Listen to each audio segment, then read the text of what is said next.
السلام علیکم ورحمۃ اللہ وبرکاتہ۔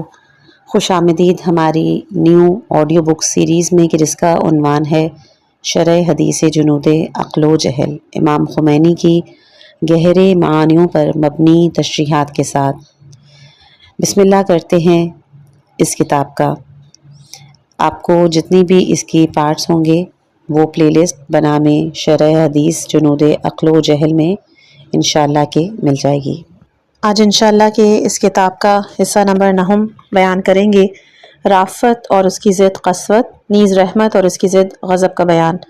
عربی لغت اور ادب کے ماہرین رافت سے مراد کمال رحمت لیتے ہیں اور کہتے ہیں کہ رافت رحمت سے بھی زیادہ لطیف اور دقیق ہوتی ہے۔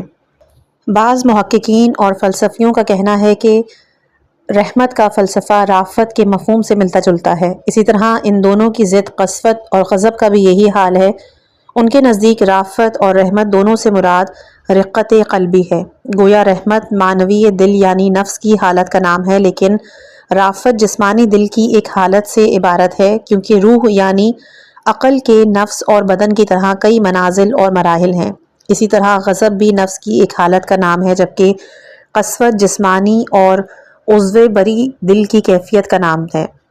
اس محقق کا یہ فرمانا ہے کہ رافت اور اس کی ضد قسوت جسمانی دل کی حالت ہیں، بظاہر درست نہیں، کیونکہ یہ دونوں معنوی اور غیر جسمانی کیفیات ہیں جن کے لیے ادراک ضروری ہے، یا ادراک ان کا حصہ ہے، جبکہ ادراک جسم اور جسمانیات سے بعید اور منزہ ہے۔ پس ان کا مقصود یہ ہے کہ رافت رحمت کے مقابلے میں جسمانیت سے نزدیک تر ہے، بالفاظ دیگر رحمت غیبی اور ملکوتی زاویے سے نفس کی ایک کیفیت کا نام ہے، جبکہ رافت نفس کی ایک ظاہری کیفیت اور صفت سے عبارت ہے۔ نفس کے اس ظاہری پہلو کو ہم صدر یا سینہ کہہ سکتے ہیں۔ یاد رہے کہ رحمت اور رافت کے مفہوم میں رقت کے جو تاثیر پذیری کا لازمہ ہے، اس کا مفہوم شامل نہیں، بلکہ یہ مفاہیم بھی دیگر وجودی مفاہیم کی طرح ہیں، جن کے احکام مختلف مراحل اور منازل کے حساب سے عرضی طور پر مختلف ہوتے ہیں۔ چنانچہ علم، طاقت اور حیات کے جو بنیادی اور وجودی اوصاف کمال ہیں، ان کے مفاہیم اپنے صعودی اور نزولی منازل و مراحل کے حساب سے مختلف احکام کے حامل ہیں۔ علم، طاقت اور حیات کا اعلیٰ مرتبہ وہ ہے کہ جو ذاتی، واجب، قدیم اور قیومی ہے، جبکہ ان کا نچلا مرتبہ انفعالی، تجدیدی اور حدوثی اور جو اپنے وجود میں غیر کا محتاج ہے۔ یہ اختلاف حقیقت وجود اور اس حقیقت کو لاحق ہونے والی ارضیات میں اختلاف کی فرع ہے، جیسا کہ یہ اپنے مقام پر ثابت شدہ حقیقت ہے۔ بنابراین رحمت، رافت اور عطوفت وغیرہ کا مفہوم وجود کے مختلف مراحل اور صعود و نزول کے درجات کے حساب سے مختلف احکام اور آثار کا حامل ہے، جیسا کہ عالم طبیعیات کے نچلے مرحلے میں انفعال اور اثر پذیری اس کا لازمہ ہے۔ اس کا مطلب یہ نہیں کہ تمام مراحل میں اس کا حکم لازماً ایسا ہی ہوتا کہ ہم اس بات پر مجبور ہوں کہ اس قسم کے اسماء کہ جن کا اطلاق ذات باری تعالیٰ پر ہوتا ہے، اس کی تعویل ترتیب آثار سے کریں، یا یہ کہیں کہ اللہ کی رافت اور عطوفت سے مراد مومنین کے ساتھ اس کا رافت اور عطوفت والا سلوک ہے۔ یہی حال ہے اللہ کے جمالی اسماء کی ازداد کا۔ یاد رہے کہ یہ تعویلات بے رنگ ہونے کے علاوہ عقلی دلائل کے بھی منافی ہیں۔ تعجب یہ ہے کہ عظیم محقق فلسفی جناب صدر المتعالین نے یہاں اس سرد تعویل کو اپنایا ہے۔ چنانچہ وہ شرح اصول کافی میں فرماتے ہیں کہ اللہ کے ناموں میں رؤوف اور رحیم بھی شامل ہے، پس جب اسے رحمت اور رافت سے جوڑا جائے تو ان دونوں صفات سے اس کے اتصاف ان کے کامل ترین اور اعلیٰ ترین مفہوم کے ساتھ ان کے مظاہر اور آثار کے لحاظ سے ہوگا۔ اللہ کے ساتھ غضب کی نسبت کا بھی یہی حال ہے، یعنی غضب خداوندی سے مراد اللہ کا وہ رویہ ہے کہ جو اپنے دشمنوں کے ساتھ روا رکھتا ہے۔ اگرچہ یہ ممکن ہے کہ ان کے قول اللہ تعالیٰ ان دونوں صفات سے متصف ہے کہ ان کے سب سے اعلیٰ اور بہترین مفہوم کے لحاظ سے مراد وہی ہو کہ جس کا ہم نے ذکر کیا، اور اس کا دوسرا جملہ بھی اشارہ ہو کسی اور صورت کی طرف تاکہ دیگر لوگوں کے ہمنوا بن سکیں۔ بنابراین وکانا کے بجائے اوکانا ہوتا تو پھر بات آسان ہوتی۔ رافت کے آثار: جان لو کہ اللہ تعالیٰ نے تمام جانداروں، خاص کر انسانوں کو رحم، رافت اور مطوفت جیسے جذبات کے جو اللہ کے اسماء جمالی کے جلوہ ہیں وہ عطا کیے، تاکہ جانداروں کو تحفظ حاصل ہو، نیز انسان اور انسان کے گھریلو نظام کی حفاظت اور نگہداری ممکن ہو۔ یہ رحمت رحمانیہ کا ایک جلوہ ہے جس پر پورے نظام کائنات کی بنیادیں استوار ہیں۔ اگر انسانوں اور حیوانوں کے اندر رحم اور عطوفت کا یہ جذبہ موجود نہ ہوتا تو انفرادی اور اجتماعی زندگی کا شیرازہ بکھر جاتا۔ رحم اور عطوفت کا یہی جذبہ ہے کہ جس کے سہارے حیوانات اپنی اولاد کی حفاظت اور نگہداری کرتے ہیں، انسان اپنے گھرانے کو تحفظ فراہم کرتا ہے اور عادل حکمران اپنی رعایا اور مملکت کی حفاظت کرتا ہے۔ اگرچہ کہ یہ رحمت، شفقت اور رافت نہ ہوتی تو کوئی ماں اپنی اولاد کی خاطر غیر معمولی تکالیف اور مشقتیں برداشت نہ کرتی۔ رحم اور شفقت اور رافت کا یہی جذبہ کہ جس کے طفیل دل کو دل سے راہ پیدا ہوتی ہے، فطری طور پر نظام عالم کی حفاظت ہو جاتی ہے۔ یہی جذبہ روحانی معلموں، انبیاء اعظام، اولیاء کرام اور علماء ربانی کو انسانوں کی فلاح کے لیے اس قدر مشکلات اور تکالیف برداشت کرنے پر آمادہ کرتا ہے۔ وحی اور آسمانی کتابوں کا نزول بھی دنیا میں اللہ کی رحمت اور رافت کا مظہر ہے۔ حدود، تعزیرات، قصاص اور شریعت کے دیگر احکام رحمت اور رافت پر ہی مبنی ہیں کہ جو غضب اور انتقام کی شکل میں ظاہر ہیں۔ ارشاد ربانی ہے سورہ بقرہ آیت نمبر 179، اے عقل والوں، تمہارے لیے قصاص میں زندگی ہے۔ بلکہ جہنم بھی غضب کی صورت میں ان لوگوں کے لیے رحمت ہے کہ جو کامیابی اور فلاح کی لیاقت رکھتے ہیں۔ اگر ان لوگوں کو جہنم میں تطہیر اور تخلیص کے مراحل سے نہ گزارا جائے تو یہ لوگ ہرگز نجات اور کامیابی کی صورت نہیں دیکھ سکیں گے۔ خلاصہ یہ کہ جس شخص کا دل اللہ کے بندوں پہ رحم اور رافت کے جذبے سے خالی ہو، اسے انسانیت کے دائرے سے خارج قرار دینا چاہیے۔ صاحبان معرفت کہتے ہیں کہ اگر اللہ نے وجود کی بساط کو بچھایا اور موجودات کو کمال کا راستہ دکھایا ہے تو یہ اس میں رحمان اور رحیم کی بدولت ہے۔ یہ دونوں مبارک نام رحمان رحیم اللہ کے بڑے ہر شے پر محیط اور وسیع ناموں میں سے دو نام ہیں۔ چنانچہ آیات قرآنی کہتا ہے سورہ اعراف آیت نمبر 156، میری رحمت ہر چیز پر محیط ہے۔ نیز ارشاد ربانی ہے کہ اے ہمارے رب، تیری رحمت اور تیرا علم ہر چیز پر محیط ہے۔ سورہ غافر آیت نمبر 7۔ یہی وجہ ہے کہ کتاب خداوندی کی چابی، اس سے مراد سورہ فاتحہ یعنی سورہ الحمد ہے، اس میں دونوں بڑے ناموں کو اسم اعظم اللہ کے ساتھ ذکر کیا گیا ہے۔ یہ اس بات کی طرف اشارہ ہے کہ وجود کی چابی خداوند رحمان و رحیم کی رحمت ہے، نیز یہ کہ رحمت کو غضب پر سبقت حاصل ہے۔ اسی لیے ارباب معرفت کہتے ہیں بسم اللہ الرحمن الرحیم ظاہر الوجود۔ یہ رحمت والا اسم کہ جس کے شعبے رافت، عطوفت اور اس طرح کی دیگر صفاتی اور افعالی اسما ہیں، ایک ایسا اسم ہے کہ جس کے ذریعے اللہ نے اکثر اپنا تعارف کروایا ہے۔ نیز قرآن کے ہر ایک سورے میں اس کو تکرار کیا ہے تاکہ اللہ کی رحمت واسعہ کے ساتھ بندوں کی دلچسپی اور دل بستگی میں روز افزوں اضافہ ہو، اور رحمت خداوندی کے ساتھ نفوس کی تربیت اور سخت دلوں میں نرمی پیدا کرنے کا سرچشمہ بنے، لوگوں سے دوستی مودت کا رشتہ استوار کرنے، نیز انہیں سرکشی اور نافرمانی سے روکنے کے لیے رحم اور رافت سے زیادہ مؤثر کوئی چیز نہیں۔ اسی لیے انبیاء اعظام اللہ تعالیٰ کی رحمت کے مظہر ہیں۔ چنانچہ اللہ تعالیٰ نے رسول اکرم صلی اللہ علیہ وآلہ وسلم کا تعارف سورہ توبہ جو کہ سورہ غضب بھی ہے، اس میں یوں فرمایا ہے کہ بتحقیق تمہارے ہاں تمہیں میں سے ایک رسول ہے کہ جو چیز تمہیں تکلیف دیتی ہے وہ اس پر گرا ہے، جو تمہیں بے حد چاہتا ہے وہ مومنوں پہ رؤوف اور مہربان ہے۔ سورہ توبہ آیت نمبر 128۔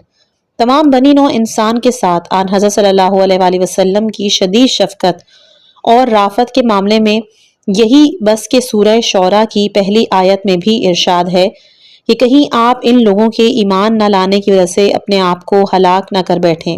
سورہ شعراء آیت نمبر 3۔ اسی طرح سورہ کہف کی ابتدا میں بھی فرمایا جا رہا ہے کہ پس اگر یہ لوگ اس قرآنی مضمون پر ایمان نہ لائیں تو ان کی وجہ سے شاید آپ اس رنج میں اپنی جان گنوا بیٹھیں۔ سورہ کہف آیت نمبر 6۔ سبحان اللہ کے کافرین اور منکرین حق کی حالت پر افسوس اور بندگان خدا کی فلاح سے شدید دلچسپی نے رسول خدا صلی اللہ علیہ وآلہ وسلم پر عرصہ حیات کس قدر تنگ کر دیا کہ اللہ تعالیٰ آپ کو تسلی دے رہا ہے، آپ کے نرم اور نازک دل کو دلاسا دے رہا ہے تاکہ کہیں ان بدبخت جاہلوں کی حالت پر حزن و ملال کی شدت کی وجہ سے آپ کا دل پارا نہ ہو جائے اور آپ کی روح پرواز نہ کر جائے۔ علاوہ ازیں اللہ تعالیٰ مومنوں کا بھی اس پاکیزہ صفت کے ذریعے تعارف فرماتا ہے۔ چنانچہ سورہ فتح میں ارشاد باری تعالیٰ ہے کہ محمد اللہ کے رسول ہیں اور جو لوگ ان کے ساتھ ہیں وہ کفار کے ساتھ سخت گیر اور آپس میں مہربان ہیں۔ سورہ فتح آیت نمبر 39۔ ان صفات شریفہ کے بارے میں احادیث کی بہتات ہے، یہاں ہم ان میں سے بعض کے ذکر پر ہی قناعت کرتے ہیں۔ وسائل الشیعہ کتاب الحج میں کافی شریف سے نقل ہے کہ امام صادق علیہ السلام اپنے اصحاب سے فرماتے تھے، اللہ سے ڈرو اور آپس میں نیک دل بھائی بنے رہو، اللہ کی خاطر ایک دوسرے سے محبت کرو، ایک دوسرے سے رابطے میں رہو اور ایک دوسرے پر رحم کرو، ایک دوسرے کی زیارت کرو، آپس میں ملاقاتیں کیا کرو اور ہمارے امر کا ذکر کیا کرو اور اسے زندہ رکھو۔ الوسائل میں ہی امام صادق علیہ السلام سے مروی ہے کہ آپ نے فرمایا کہ مسلمانوں پر لازم ہے کہ وہ باہمی روابط کی خاطر کوشش کریں، ایک دوسرے کے ساتھ شفقت سے پیش آئیں، حاجت مندوں کی دلجوئی اور مدد کریں، ایک دوسرے کے ساتھ مہربانی سے پیش آئیں تاکہ تم اس طرح بن جاؤ جس طرح اللہ تمہیں عملی تصویر بننے کا حکم دیتا ہے، ایک دوسرے کے ساتھ رحم کرنے والے اور مسلمانوں کے ان امور میں کہ جو تمہاری آنکھوں سے پوشیدہ ہیں ان کے غمخوار بنو۔ یہ وہ روش ہے کہ جس کو انصار کی جماعت نے رسول اللہ صلی اللہ علیہ وآلہ وسلم کے عہد میں اختیار کیا تھا۔ عظیم المرتبت عالم ربانی شیخ حسن بن محمد طوسی کی مجالس میں علی علیہ السلام سے منقول ہے کہ آپ نے فرمایا کہ رسول اللہ صلی اللہ علیہ وآلہ وسلم نے فرمایا کہ اللہ تعالیٰ رحیم ہے اور ہر رحم کرنے والے کو دوست رکھتا ہے۔ مستدرک الوسائل میں علامہ ہلی کی رسالہ سعدیہ سے ایک حدیث نبوی منقول ہے کہ قسم ہے اس کی جس کے قبضے میں میری جان ہے، اللہ رحم نہیں کرتا مگر اس پر کہ جو رحم کرنے والا ہو۔ لوگوں نے عرض کی، اے اللہ کے رسول، کیا ہم سب رحیم ہیں؟ فرمایا، رحیم وہ نہیں کہ جو صرف اپنے اور اپنے کنبے پر رحم کرتا ہے، بلکہ رحیم وہ ہوتا ہے کہ جو مسلمانوں پر رحم کرتا ہے۔ الجعفریات میں بھی حدیث نبوی ہے کہ آپ نے فرمایا کہ جو شخص لوگوں پر رحم نہیں کرتا اللہ بھی اس پر رحم نہیں فرماتا۔ قساوت اور غضب میں فرق۔ جان لو کہ قساوت سے مراد ہے دل کی سختی یا سنگ دلی، اس کی ضد نرمی اور رقت ہے۔ چنانچہ سورہ زمر کی آیت نمبر 22 میں ارشاد خداوندی ہے کہ تو کیا وہ شخص جس کا سینہ اللہ نے اسلام کی قبولیت کے لیے کھول دیا ہے یا اس شخص کے برابر ہے کہ جس کا دل تاریک ہے، پس وہ اللہ کی طرف سے ایک نور پر ہے۔ پس تباہی ان لوگوں کے لیے کہ جو دل کی سختی کی وجہ سے اللہ کا ذکر نہیں کرتے، یہ لوگ صریح گمراہی میں ہیں۔ اس آیت میں شرع صدر کہ جس کا لازمہ قبول حق ہے اس کے مقابلے میں قساوت قلب، اس آیت کے بعد دل کی نرمی اور رقت کا ذکر کیا گیا ہے کہ جو قساوت قلب کی حقیقی ضد ہے۔ چنانچہ ارشاد ہوتا ہے، اللہ نے ایسی کتاب کی شکل میں بہترین کلام نازل فرمایا جس کی آیات باہم مشابہ اور مکرر ہیں اور جس سے اپنے رب سے ڈرنے والوں کے رونگٹے کھڑے ہو جاتے ہیں، پھر اس کی جلدیں اور دل نرم ہو کر ذکر خدا کی طرف متوجہ ہو جاتے ہیں۔ سورہ زمر آیت نمبر 23۔ یاد رہے کہ قساوت اور غضب کے درمیان واضح فرق موجود ہے، کیونکہ قساوت سے مراد یہی تھی کہ جس کا ذکر ہوا۔ رہا غضب تو وہ ایک نفسانی کیفیت اور حرکت کا نام ہے جس کے باعث دل کا خون جذبہ انتقام سے جوش مارتا ہے۔ پس جب یہ حرکت تیز اور سخت ہو جاتی ہے تو غیظ و غضب کی آگ بھڑکتی ہے۔ نتیجے کے طور پر شریانیں اور دماغ ایک سیاہ اور مضطرب دھوئیں سے پر ہو جاتے ہیں جس کے باعث عقل اپنے راستے سے بھٹک جاتی ہے، یوں ادراک اور غور و فکر کی طاقت سلب ہو جاتی ہے۔ اس حالت میں اس شخص پر واعظ و نصیحت کا اثر نہیں ہوتا بلکہ غیظ و غضب کی آگ مزید بھڑکتی ہے۔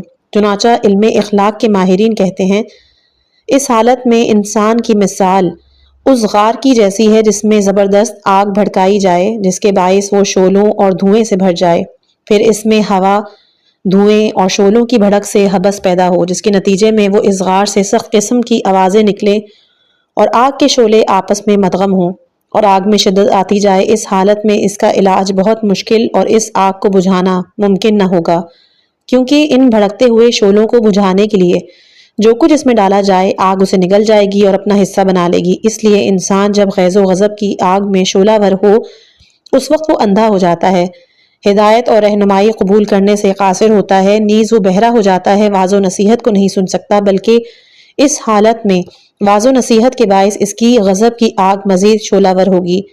اس حالت میں اس شخص کے لیے کوئی راہ علاج باقی نہیں رہے گا۔ بقرات حکیم کہتا ہے کہ میں ایک ایسی کشتی جو سمندر کی طوفانی اور متلاطم موجوں میں گھر جائے، نیز سمندری چٹانوں کے درمیان پھنس جائے، زیادہ محفوظ سمجھتا ہوں اس شخص کے مقابلے میں کہ جس کے غضب کی آگ بھڑکی ہوئی ہو اور اس کے وجود کی کشتی غصے کی خطرناک موجوں میں ہچکولے کھا رہی ہو، کیونکہ کشتی کو ماہر ملا مختلف ترکیبوں اور علمی نسخوں کے ذریعے نجات سے ہمکنار کر سکتے ہیں، لیکن مذکورہ شخص کا اس حالت میں کوئی علاج اور چارہ نہیں ہو سکتا۔ جو بھی طریقہ استعمال کریں، مثال کے طور پر پند و نصیحت وغیرہ، اور اس کے ساتھ جس قدر بھی فروتنی کا مظاہرہ کریں، اس کے شعلوں اور ایندھن میں اضافہ ہی ہوگا۔ غیظ و غضب کے بارے میں ہم نے یہاں عظیم المرتبت معلم اخلاق ابن مسکویہ کے کلام کا مذکورہ ترجمہ پیش کرنے کی سعادت حاصل کی، کیونکہ اس بارے میں اس معلم اخلاق کے کلام سے بہتر کوئی چیز ہمارے سامنے موجود نہ تھی۔ بس معلوم ہوا کہ قساوت اور غضب دل کی دو مختلف حالتوں کے نام ہیں جن کا آپس میں کوئی ربط نہیں۔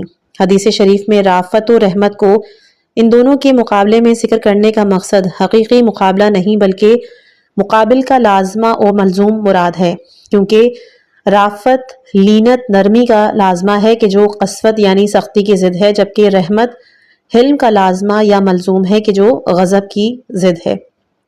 رافت فطرت سلیم کا لازمہ اور عقل کا لشکر ہے۔ جان لو کہ رحم، رافت، شفقت، نرمی اور حلم میں سے ہر ایک فطرت مخمورہ کا لازمہ ہے اور ان کا تعلق عقل اور رحمان کے لشکروں سے ہے۔ محبت، عطوفت، رحم، مؤدب اور عدل کے جذبات تمام بنی نو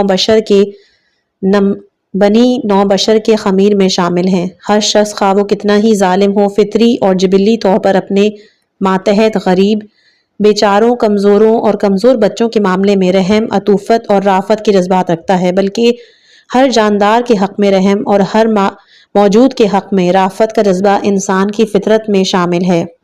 اللہ تعالیٰ نے انسان کو اپنی رحمت کی حقیقت سے خلق کیا ہے۔ انسان اللہ کی رحمت کا مظہر ہے، چنانچہ ارشاد ربانی ہے، رحمان نے قرآن سکھایا، اس نے انسان کو خلق کیا۔ سورہ رحمان آیت نمبر 123۔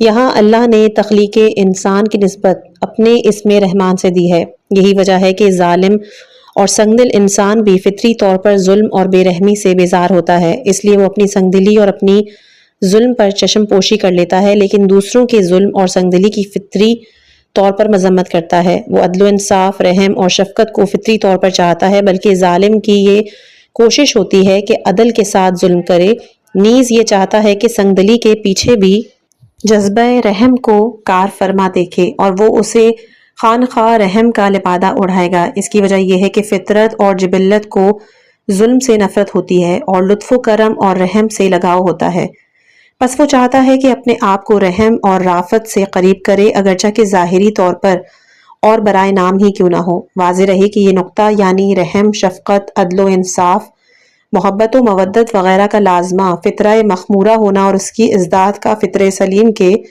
برخلاف اور فطرت محجوبہ کا لازمی ہونا، اپنے خمیر اور ادراک اور دوسرے انسانوں کی حالت میں غور و فکر کرنے کے بعد مزید دلائل اور براہین اور طویل اور بیان کا محتاج ہے۔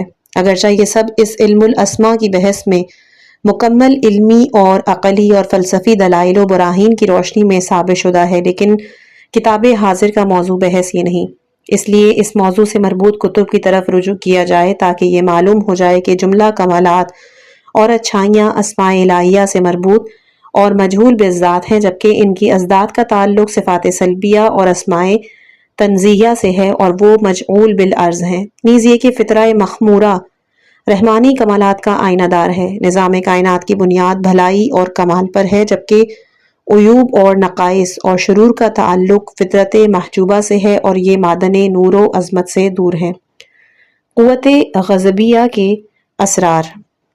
جان لو کہ قوت غضبیہ تمام جانداروں خصوصاً انسانوں پر اللہ کی عظیم نعمتوں میں سے ایک ہے، کیونکہ اس قوت کے باعث انفرادی، اجتماعی، معاشرتی، خاندانی اور عائلی نظام کو تحفظ حاصل ہوتا ہے، کیونکہ انسان جب تک اس مادی دنیا میں موجود ہے، یہاں کار فرما تضادات، تغیر و تبدل، انفعال اور اثر پذیری کے جو عالم طبیعت کا خاصہ ہیں، اس کی وجہ سے ہر دم تحلیل کی زد میں ہے۔ اگر اس انسان کو تحلیل شدہ عناصر کا بدل نہ ملے، اس کے اندر کے عناصر اسے تباہ اور ختم کر دیں گے۔ اس طرح وہ جب تک اس عالم تضاد اور تصادم میں موجود ہے، اس کا سامنا خطرات اور دشمنوں سے رہے گا، جس کی روک تھام نہ ہو تو اس کا خاتمہ کر دیں گے۔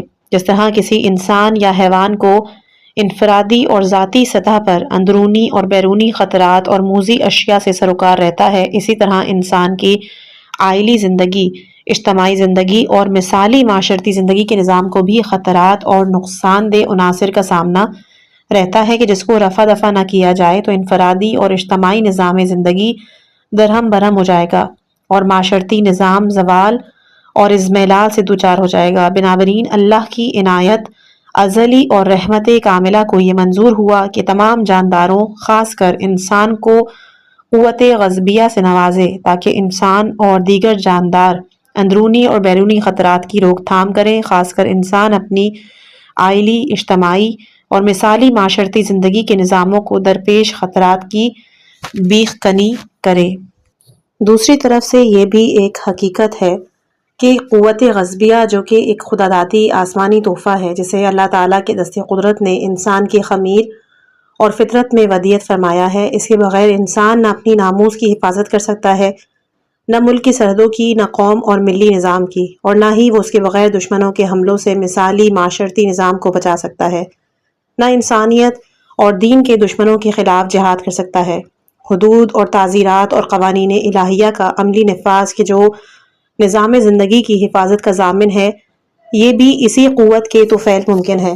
اسی طرح نفس امارہ کے ساتھ جہاد، نیز ابلیس اور جہل کے لشکروں سے بچاؤ بھی اسی قوت کے سہارے ہی ممکن ہے۔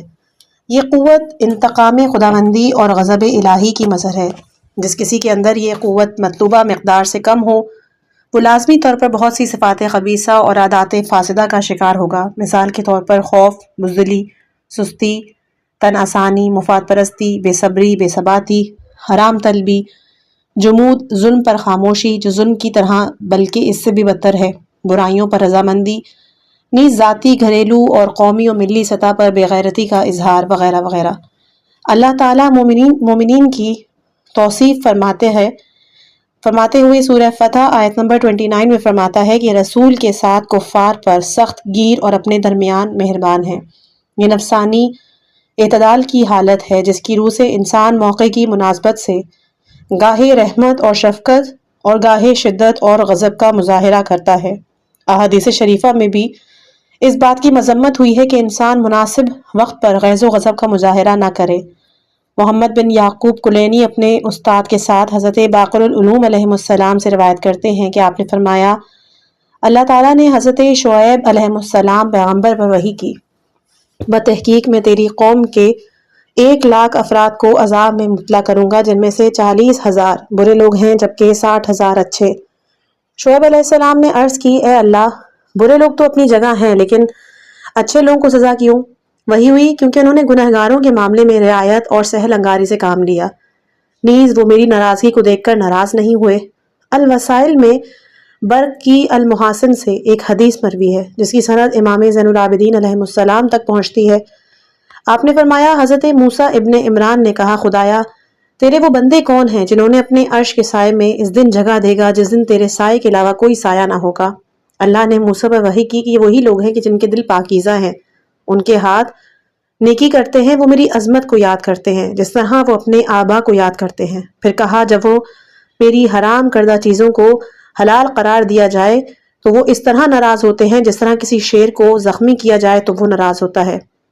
نبی کریم صلی اللہ علیہ وآلہ وسلم کے اخلاق کریمہ کے بارے میں مذکور ہے کہ آپ کسی بے انصافی کے معاملے میں اپنے لیے مدد طلب نہیں کرتے تھے، یہاں تک کہ جب محرمات الہیہ کا ارتکاب ہوتا تو آپ اللہ تبارک و تعالیٰ کی خاطر غضبناک ہوتے تھے۔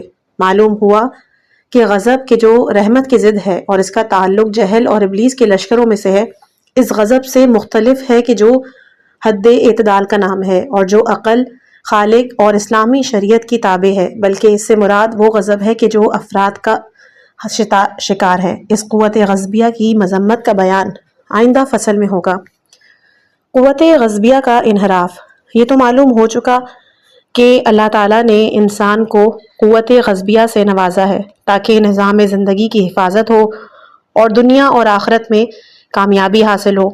اب اگر کوئی انسان اس خدائی نعمت کا صحیح استعمال نہ کرے اور مناسب موقع پر ان بنیادوں کی حفاظت کے لیے اس قوت کو بروئے کار نہ لائے تو وہ کفران نعمت کا مرتکب قرار پائے گا، اور وہ قرآن کی آیت کہ جو سورہ ابراہیم آیت نمبر 7 میں ہے، اگر تم کفران نعمت کرو تو میرا سخت عذاب ہے، اس کا مصداق ٹھہرائے گا۔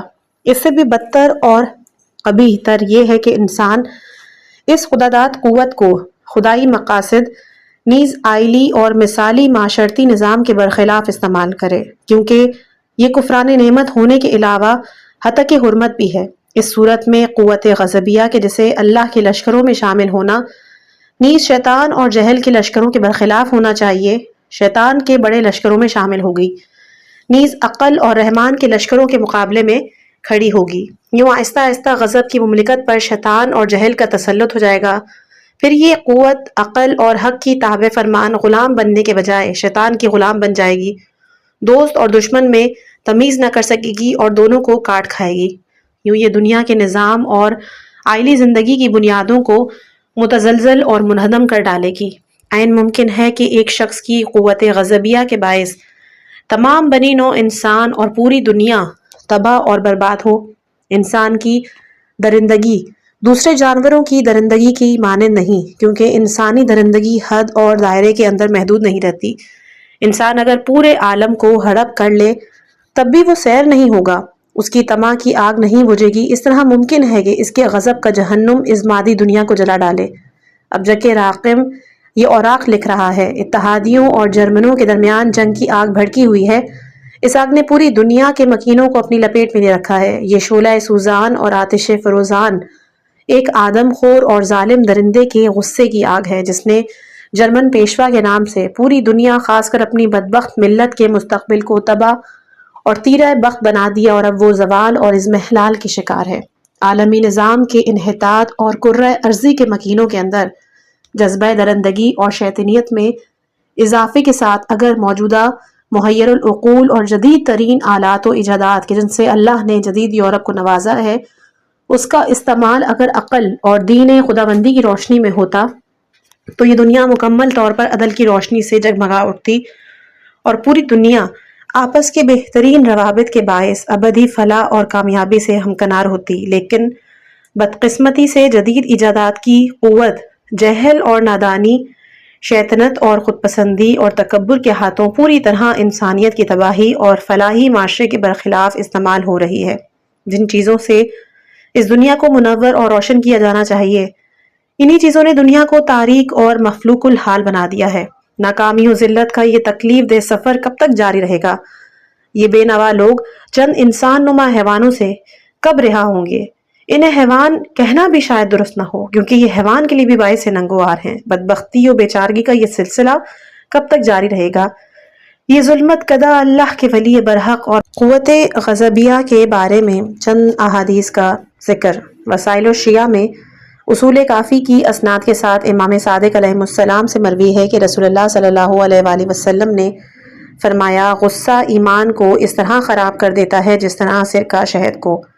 مستدرک الوسائل میں جعفریات کے استاد کے ساتھ علی ابن ابی طالب علیہ السلام سے مروی ہے کہ آپ نے فرمایا کہ رسول اللہ نے فرمایا تھا کہ غصہ ایمان کو اس طرح خراب کر دیتا ہے کہ جس طرح صبر ایک درخت کا تلخ رس اور سرکہ شہد کو۔ اور بھی چند حدیثیں ہیں اس میں منقول کی جس کے لیے آپ بحار الانوار کو رجوع کر سکتے ہیں۔ یاد رہے کہ ہم لوگ ابھی تک عالم طبیعت کے پردوں اور دنیا کے پس زندگی کے حجاب میں ہی لپٹے ہوئے ہیں۔ ہم عالم غیب ملکوت نفس سے غافل ہیں۔ ہم نفس کو درپیش خطرات، خرابیوں، ہلاکت خیز گردابوں سے نہ آشنا ہیں، نیز جن چیزوں سے اس کی اصلاح ہو سکتی ہے ان سے بھی غافل اور بے خبر ہیں۔ ہمیں نہیں معلوم کہ غضب اور غصے کی وجہ سے ایمان کا نور کیوں کر زائل ہوتا ہے، ایمان کیسے خراب ہو جاتا ہے۔ بنابراین ہم لوگ حقیقی ایمان اور بیجا غیظ و غضب کے درمیان موجود تضاد کا ادراک نور بصیرت کے ذریعے نہیں کر سکتے۔ جو لوگ قلوب اور نفوس کا علاج کرنے والے طبیب ہیں، یہ لوگ اپنے وسیع اور خداداد علم کے باعث نیز عالم ملک و ملکوت کی باطنی حقائق سے آشنائی کے باعث دلوں کے امراض اور ان کے علاج کا علم رکھتے ہیں، نیز دل کی اصلاح کرنے والی یاد سے اور اسی طرح فاسد کرنے والے عناصر سے آشنا ہیں۔ یہ لوگ اللہ تعالیٰ کی طرف سے حقائق کو کشف کرنے، بواطن کو ظاہر کرنے اور ہم خفتگان کو بیدار کرنے کے لیے بھیجے گئے ہیں۔ یہ ہستیاں ہمیں ہمارے دلوں کے باطن کی خبر دیتی ہیں، ہمارے دلوں کی ملکوتی حقائق سے ہمیں یہ آگاہ کرتی ہیں۔ یہ ہستیاں جانتی ہیں کہ جس طرح سرکہ شہد کو فوراً خراب کر دیتا ہے، شہد کی مٹھاس اور لطف کو تلخی اور ترشی میں تبدیل کر دیتا ہے، اسی طرح غیظ و غضب کی آگ بھی ایمان کی نور کو بجھا دیتی ہے اور ایمان کو خراب کر دیتی ہے۔ غصے کا صرف یہی نقصان ہی کافی ہے کہ وہ انسان کے ملکوتی سرمایہ حیات کو تباہ کر دیتا ہے، فلاح انسانی کا راستہ مسدود کر دیتا ہے اور اسے خالی ہاتھوں دوسرے عالم کی طرف بھیج دیتا ہے، جبکہ غصہ اور غضب انسان کو اس دنیا میں بھی مہلک خطرات سے دوچار کر دیتا ہے، اسے دونوں جہانوں میں ناکامی اور بدبختی کا شکار بنا دیتا ہے۔ کم ہی چیزیں ایسی ہیں کہ جو آتش غضب کی طرح انسان کو اتنی تیزی سے ناکامی اور بربادی کی جانب دھکیل دے۔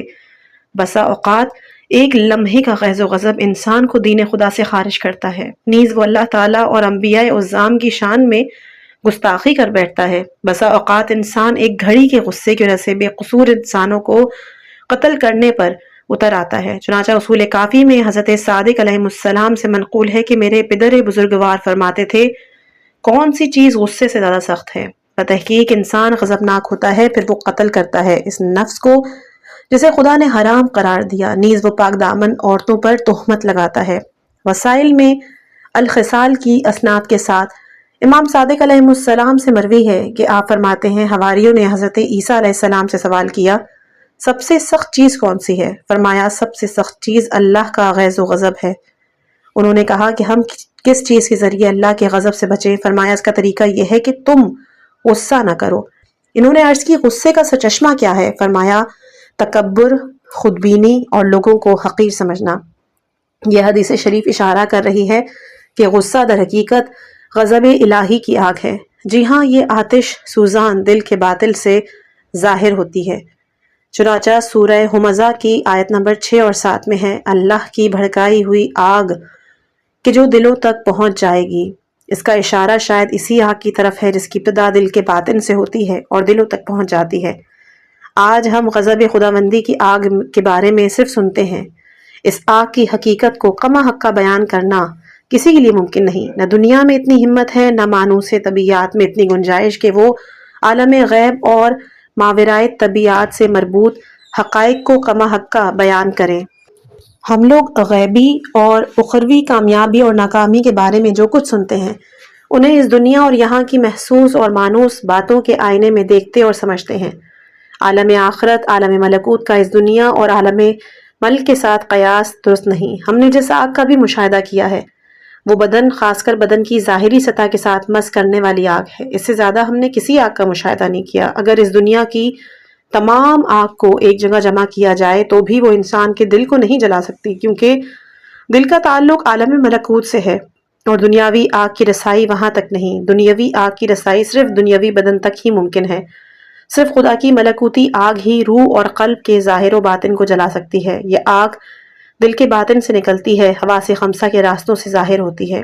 حضرت عیسیٰ علیہ السلام فرماتے ہیں کہ جو شخص غضب خداوندی کی آگ سے محفوظ رہتا ہے اور نار اللہ الموقدہ سے بچنا چاہتا ہے، اسے چاہیے کہ غصے کی آگ سے اجتناب کرے۔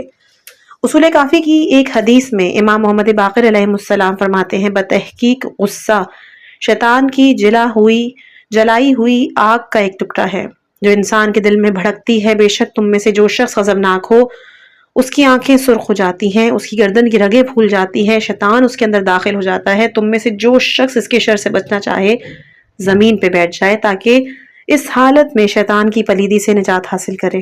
امام صادق علیہ السلام سے مروی ہے، غصہ حلیم انسان کے دل کو تاریک بنا دیتا ہے۔ جو شخص اپنے غصے پر قابو نہ پا سکتا ہو، وہ اپنی عقل کا بھی مالک نہیں ہو سکتا۔ امام باقر سے منقول ہے کہ جو شخص اپنے غصے سے لوگوں کو بچائے، اللہ تعالیٰ قیامت کے عذاب سے اسے محفوظ رکھتا ہے۔ اس سلسلے میں احادیث شریف اس قدر ہے کہ جس کے ذکر کی اس مختصر کتاب میں گنجائش نہیں ہے۔ غصے کا علاج۔ یاد رہے کہ ہم نے چہل حدیث کی 7ویں حدیث کی تشریح کرتے وقت غصے اور اس کے علاج کے بارے میں کسی حد تک تفصیل سے گفتگو کی ہے۔ بنابراین اس کتاب میں اختصار کے ساتھ اس کتاب کے مطالب کا خلاصہ پیش کرتے ہیں تاکہ یہ کتاب بھی اس فائدے سے محروم نہ رہے۔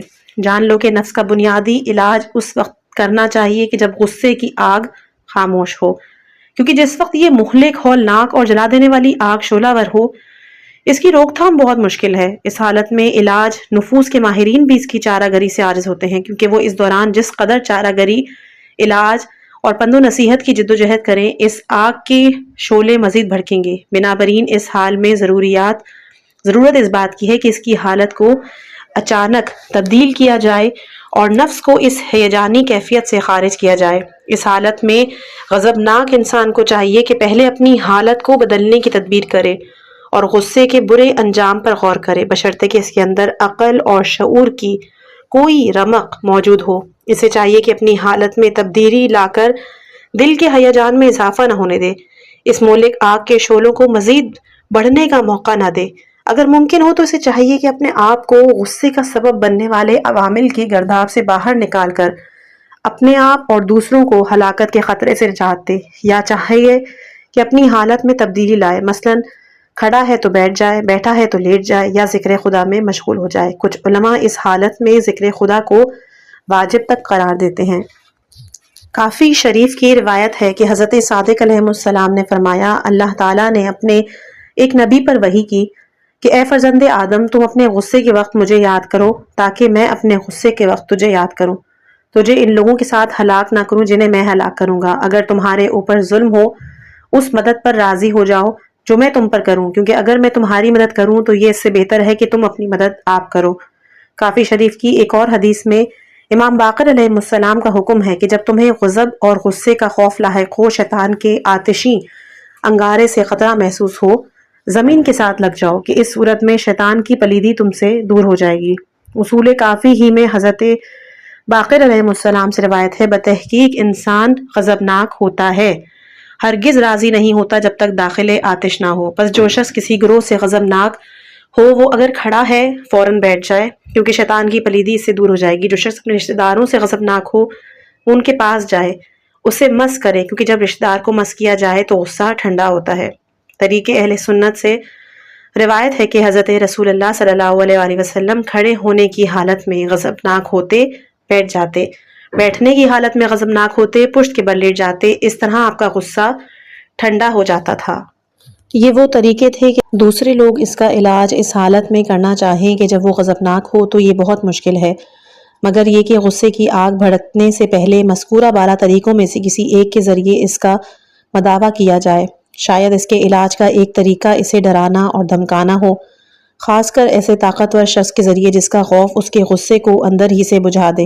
البتہ اس بات کا خیال رہے کہ یہ ڈرانا اس وقت نہ ہو کہ جب غصہ اپنے عروج پر ہو، کیونکہ یہ خود اس غضبناک انسان کے لیے باعث خطرہ ہو سکتا ہے۔ بہرحال جب غصہ عروج پر ہو تو اس وقت چارے کار بہت مشکل ہے۔ حالت سکون میں غصے کا علاج نیز غصے کے اسباب کا علاج۔ غصے کے بہت سارے اسباب ہیں، جن میں سے بعض اہم اسباب کا ہم یہاں ذکر کریں گے۔ ان سے ایک جو شاید ان تمام میں سب سے اہم ہو، حب دنیا ہے، جسے ام الامراض کے نام سے پکارنا چاہیے۔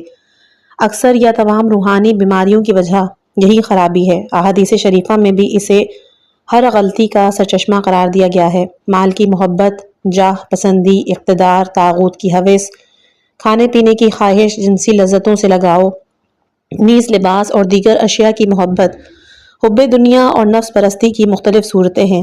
بنابراین غصے کو بھڑکانے والے تمام اسباب کا سرچشمہ اسی حب دنیا کو قرار دینا چاہیے۔ جب انسان مذکورہ چیزوں کا دل دادہ اور اسیر ہو جاتا ہے، پھر اگر کہیں ان خواہشات کی راہ میں کوئی رکاوٹ آ جائے، اس رکاوٹ کو دور کرنے کے لیے اس کے دل کا خون جوش مارنے لگتا ہے، اس کے غصے کی آگ بھڑکنے لگتی ہے، جس طرح بھوکے کتے کسی مردار پر جھپٹتے ہیں۔ شدید بھوک کو مٹانے کے لیے ایک دوسرے پر پہل کرنے اور ایک دوسرے کو اس سے دور رکھنے کی کوشش کرتے ہیں، یوں ایک معرکہ برپا ہوتا ہے۔ اسی مناسبت سے امیر المومنین حضرت علی علیہ السلام نے فرمایا ہے کہ دنیا مردار ہے اور اسے طلب کرنے والے کتے۔ طالب دنیا کو کتے سے تشبیہ دینے کی وجہ شاید یہی غصہ ہو کہ جو انسان کو کتے جیسا یا خود کتا بنا دیتا ہے۔ خلاصہ یہ کہ اکثر خرابیوں کا علاج نفس پرستی اور حب دنیا کے علاج میں پوشیدہ ہے، کیونکہ اس مرض کا علاج کیا جائے تو نفس میں اطمینان اور سکون کی کیفیت آ جاتی ہے، قلب مطمئن رہتا ہے اور دنیاوی امور کی اہمیت کم ہو جاتی ہے، نیز کھانے پینے کی اہمیت کم ہو جاتی ہے۔ پھر اگر کوئی شخص اس کے ساتھ کسی دنیاوی معاملے میں جھگڑے تو وہ جوش میں نہیں آتا بلکہ سکون اور اطمینان کا مظاہرہ کرتا ہے، اس معاملے کو اہمیت نہیں دیتا کیونکہ اس کا محبوب اہل دنیا کا ترنے والا نہیں، دنیا کی محبت کی جڑوں کو دل سے اکھاڑ پھینکتا ہے، اگرچہ کہ ایک مشکل کام ہے، لیکن ہرگز مشکل کام عزم صمیم اور مردانہ اقدام کے آگے آسان ہو جاتا ہے۔ انسان کا پختہ ارادہ ہر مشکل کام کو رام کر لیتا ہے، ہر قسم کے طولانی اور سنگلاخ راستوں کو نزدیک اور آسان بنا دیتا ہے۔ سالک راہ حقیقت کو تو یہ توقع نہیں رکھنی چاہیے کہ وہ ابتدائے امر میں ہی خرابیوں کی اس جڑ اور اس مہلک بیماری کا مکمل طور پر صفایا کر سکتا ہے۔ البتہ وہ مسلسل محنت، غور و فکر اور ریاضت و مجاہدت کے ذریعے نیز خواہشات کی شاخوں کو یکے بعد دیگرے کاٹ کر اور حب دنیا کی بعض جڑوں کو اکھاڑ کر بتدریج اپنے اصلی مقصد تک رسائی حاصل کر سکتا ہے۔ ہاں، اسے شروع ہی سے یہ یاد رکھنا ہے کہ تمام پست مقاصد، اہداف کے راستوں کا کاٹنا دنیا اور نفس کی محبت ہے۔ اگر کسی کے دل میں معرفت، حق پرستی، حب خداوندی کی چنگاری موجود ہو تو وہ محسوس کرے گا کہ حب دنیا اور حب نفس رخ یار کا نظارہ کرانے کی راہ میں سب سے بڑی رکاوٹ اور سب سے بڑا پردہ ہیں۔ حضرت موسیٰ کلیم اللہ نبوت اور معرفت کی اعلیٰ مقام پر فائز تھے، وہ زبردست ریاضتوں جہاد النفس کے بعد مقدسین اور محبین کے مرتبے پر فائز ہوئے۔ پھر وہ محبوب کی ملاقات کو چلے تو آواز نے انہیں اہل و عیال کی محبت سے روکا، یعنی اگر وادی عشق میں قدم رکھنا چاہتے ہو تو یاد رکھو کہ دوسروں کی محبت کے ساتھ یہاں داخل نہیں ہو سکتے۔ حالانکہ حضرت موسیٰ علیہ السلام کی محبت کا ہم جیسے لوگوں کی محبت سے کیا موازنہ، شاید اس لیے نعلین کا لفظ لایا گیا کہ جو سب سے نچلے عضو میں پہنی جاتی ہے اور اس کا اتارنا بھی آسان ہے۔ خلاصہ یہ کہ دنیا اور نفس کی محبت کے ساتھ معرفت خداوندی کی خواہش خام خیالی ہے۔ اسی طرح اگر کوئی شخص تزکیہ نفس، تصفیہ قلب اور تطہیر اخلاق کا خواہاں ہو، وہ بھی حب دنیا اور نفسانی خواہشات کی پیروی کے ساتھ مہلک نفسانی خرابیوں میں سے کسی ایک کی بھی جڑ نہیں کاٹ سکتا اور نہ روحانی اور نفسانی خوبیوں میں سے کسی ایک خوبی سے متصف اور آراستہ ہو سکتا ہے۔ ہر قسم کی اصلاح کا سرچشمہ یہ ہے کہ تین قوتوں کو حد اعتدال پہ رکھا جائے، جو یہ ہے وسوسہ شیطانی کی قوت، حیوانی اور نفسانی خواہشات کی قوت اور درندوں والی غیظ و غضب کی قوت۔ دنیا کی محبت ان تینوں قوتوں کے اعتدال کو ختم کر دیتی ہے۔ شہوت اور غضب کی آگ کا شعلہ ور ہونا دنیا سے محبت اور نفس پرستی کا شاخسانہ ہے۔ اس کے نتیجے میں وساوس شیطانی کی قوت بھی اعتدال سے ہٹ جاتی ہے اور شیطانی خیالات کو اپنا لیتی ہے۔ اگر کوئی شخص حصول آخرت اور جنت کا طالب ہو تو وہ بھی حب دنیا کی موجودگی میں تقویٰ یا اچھے اعمال کے ذریعے آخرت کے کسی درجے کو حاصل نہیں کر سکتا۔ دنیا کی محبت انسان کو گناہوں میں مبتلا اور واجبات شرعیہ سے روگردان بناتی ہے۔ مالی حقوق مثلاً زکوٰۃ، خمس، حج کی ادائیگی سے اجتناب مال اندوزی کے جذبے کا نتیجہ ہے۔ بدنی اور جسمانی واجبات مثلاً نماز، روزے کی ادائیگی سے اجتناب تن پروری اور تن آسانی کا شاخسانہ ہے۔ خلاصہ یہ کہ محبت دنیا کے جو تمام امراض کی جڑ ہے، انسان کو قسم قسم کی مشکلات میں مبتلا کر دیتی ہے اور انسان کو ابدی ہلاکت سے دوچار کر دیتی ہے۔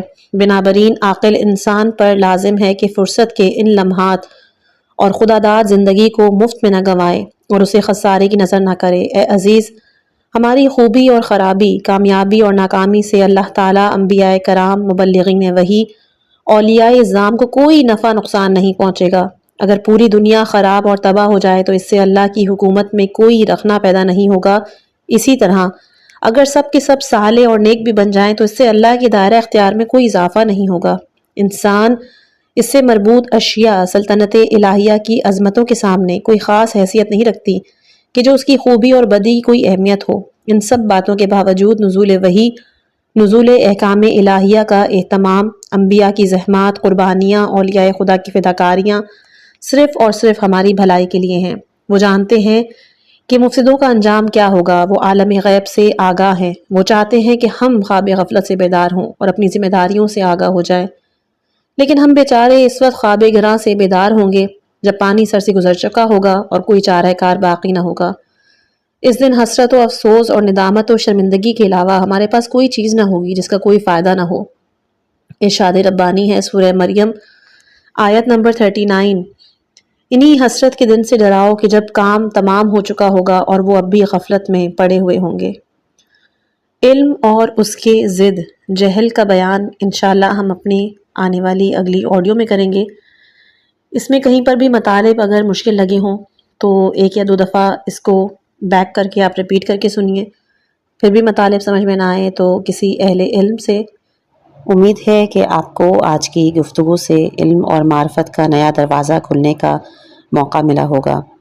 اگر آپ کو یہ ویڈیو پسند آئی ہے تو براہ کرم لائک، شیئر اور سبسکرائب ضرور کریں تاکہ آپ تک اگلی قسط بروقت پہنچ سکے۔ اللہ تعالی ہمیں حق کو پہچاننے، اس پر عمل کرنے اور باطن کی اصلاح کی توفیق عطا فرمائے۔